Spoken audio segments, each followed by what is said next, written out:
یہ امام ہے جی، 2 جمعوں سے نیت کی ہوئی ہے، امام ہے امام تقی الدین علی السبکی، 683 ہجری میں آپ شافعی ہیں، آپ آئے دنیا میں اور 756 ہجری میں آپ گئے۔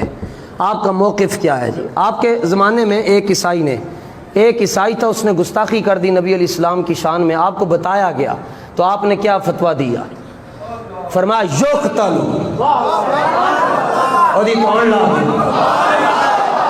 کتاب یہ ہے جی کہ جس میں لکھا ہو، یہ میں نے کتبہ اپنی قبر کے، اگر میری قبر بن گئی تو یہ رکھ دیجئے گا، بس میری تمنا نہیں ہے، میری تمنا بوٹی بوٹی ہو جائے، اگر بن گئی کہیں تو یہ رکھ دیجئے گا جی، یہ اس کتاب میں موجود ہے جی۔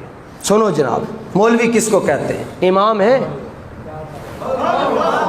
ہے مسجد کے، ٹھیک ہے، اور حافظ بھی ہیں، قاری بھی ہیں، عالم بھی ہیں، مفتی بھی ہیں، فقیہ بھی ہیں، مجتہد بھی ہیں۔ آپ نے فرمایا یقتلو، اس کا سر کاٹ کے رکھ دیا جائے۔ کون نظر اس کا سر انج بھی کرو یا انج کرو، اس کا سر کاٹ کے رکھ دیا، اس کا سر۔ اور اس پر دلیل کیا دی؟ فرمایا کما قتل النبی کعب بن الاشرف، جس طرح کہ حضور علیہ السلام نے کعب بن اشرف کا اس کے قتل کا حکم دیا، اور یہ بخاری میں موجود ہے۔ کیوں کہا جی اس کو مارنے سے کیا ہوگا؟ دلیل دیکھو جناب، امام ہو تو ایسا ہو۔ فرمایا وَيُطَهَّرُ الْجَنَابُ الرَّفِيُّ مِنْ بُلُوغِ هَذَا الْقَلْبِ، فرمایا جب اس کا سر قلم کر دیا جائے گا نا تو حضور کا سینہ ٹھنڈا ہو جائے گا۔ یُطَهَّرُ الْجَنَابُ الرَّفِيُّ، فرمایا جیڑا چاہتا ہے کہ حضور دے سینے نو ٹھنڈ پہنچائے، گستاخ نظر آئے دی توڑ لا۔ سنو جی اگے، پھر آپ ارشاد فرماتے ہیں وَحُقَّ عَلَيَّ وَعَلَى غَيْرِي مِنْ أَهْلِ الْعِلْمِ الْقِيَامُ فِي ذَلِكَ، مولویوں اور پیروں کے نام آپ کا پیغام، فرمایا مجھ پر اور دیگر مولویوں پر لازم ہو گیا ہے کہ مسئلہ ناموس رسالت کے لیے کھڑے ہو جائیں۔ کیوں؟ فَإِنَّ فِيهِ نُصْرَةً لِلنَّبِيِّ صلی اللہ علیہ وسلم، فرمایا جو یہ چاہتا ہے کہ وہ رسول اللہ کی مدد کرے، جملے پہ غور کرو حضور، جو یہ چاہتا ہے کہ وہ رسول اللہ کی مدد کرے، جو ساری کائنات کی مدد کرتے ہیں، میں جو یہ چاہتا ہے ان کی مدد کر گزرے، وہ مسئلہ ناموس رسالت پہ کھڑا ہو جائے۔ یہ لو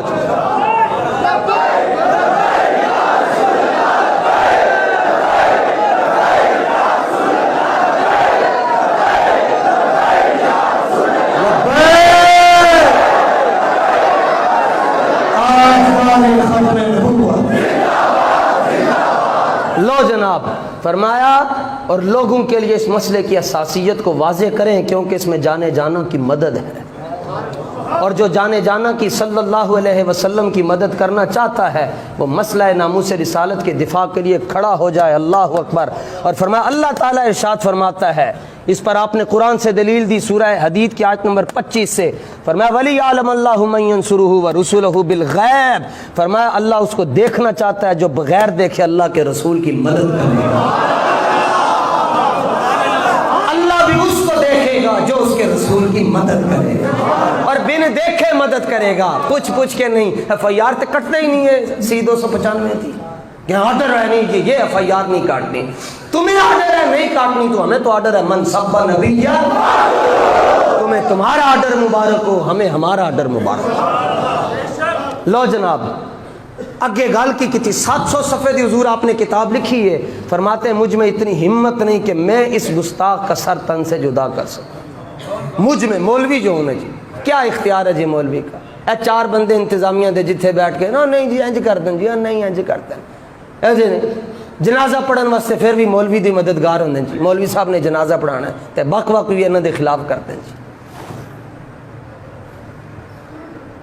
فرمایا مجھ میں اتنی ہمت نہیں کہ میں گستاخ رسول کا سر تن سے جدا کروں۔ کیوں ہمت کیوں نہیں ہے؟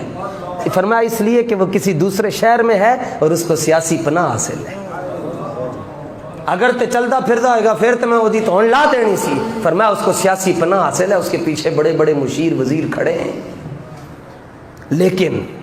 لیکن اللہ جانتا ہے کہ میرا دل شکستہ ہے اور پریشان ہے۔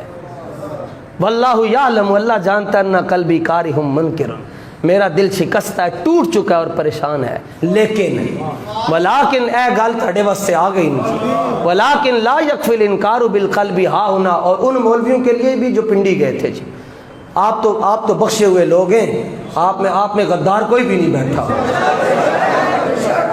فرمایا یاد رکھے, ہر بندہ یاد رکھے کہ ناموس رسالت کے مسئلے میں صرف دل سے برا جاننا کافی نہیں ہے.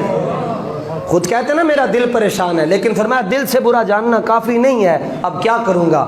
فرمایا میں اپنی طاقت کے مطابق قلم اور زبان اور بیان سے جہاد کروں گا. قلم سے جہاد کروں گا, زبان سے جہاد کروں گا, اور تقریروں سے جہاد کروں گا. مجھ میں بھی اتنی ہمت نہیں ہے کہ میں کسی گستاخ کو اس کا سر تن سے جدا کر سکوں, کیونکہ ان کو سیاسی پناہیں حاصل ہیں. لیکن ایک زبان تو ہے نا, گلی گلی نگر نگر کریا کریا کوچا کوچا, صبح سے لے کر شام تک اور پھر رات کو 3 بجے تک میں سفر کرتا ہوں. کوئی مقصد نہیں ہے, بس ایک ہی مقصد ہے, قیامت والے دن رسول اللہ دیکھ کر کہہ دیں تجھے ہم نے اپنے کتوں میں شامل کر لیا. بس لو جی. اور میں اللہ سے عرض کرتا ہوں پھر بھی واسل اللہ عدم المواخذہ, اور میں اللہ سے عرض کرتا ہوں یا اللہ مجھے معاف کر دے. 700 صفحے کی کتاب میں نے لکھی ہے, یا اللہ پھر بھی مجھے معاف کر دے کہ میں اس کا سر تن سے جدا نہ کر سکا. اور وَأَن يُنَجِّيَنِي كَمَا أَنجَى الَّذِينَ يَنْهَوْنَ عَنِ السُّوءِ إِنَّهُ عَفُوٌّ غَفُورٌ. فرمایا اور مجھے اس طرح معاف کرے جس طرح اس نے بنی اسرائیل کے ان لوگوں کو معاف کیا تھا جنہوں نے لوگوں کو ہفتے والے دن مچھلیاں پکڑنے سے منع کیا. بس جی, بنی اسرائیل کے کچھ لوگ تھے جی, ان موسیٰ علیہ السلام کو حکم ہوا ان کو کہیں ہفتے کو مچھلیاں نہیں پکڑنی. 2 گروپ ہو گئے, آدھوں نے کہا ہم نہیں پکڑیں گے اور آدھوں نے کہا ہم پکڑیں گے. پھر ایک تیسرا بھی ہو گیا, انہوں نے کہا جی ہم اگر پکڑتے نہیں ہیں تو ان کو منع کریں گے جو پکڑ رہے ہیں. اب جنہوں نے کہا نا کہ کچھ نہیں, جڑا جتھے لگیا ہے وہ لگیا رہے, وہ بھی بندر بن گیا. اور جنہوں نے منع کیا اللہ نے ان کی شکلیں نہیں بدلی. تو فرماتے ہیں یا اللہ میں نے انج معاف کر دیں جی میں تو انہوں نے معاف کیتا سی جنہوں نے ہفتے والے دن مچھلیاں پکڑن تو منع کیتا سی. اگرچہ میں گستاخ کو اس کا سر تو تن سے جدا نہیں کر سکا, مگر میں ان کو بتاتا تو رہا ہوں کہ گستاخ نبی کی ایک سزا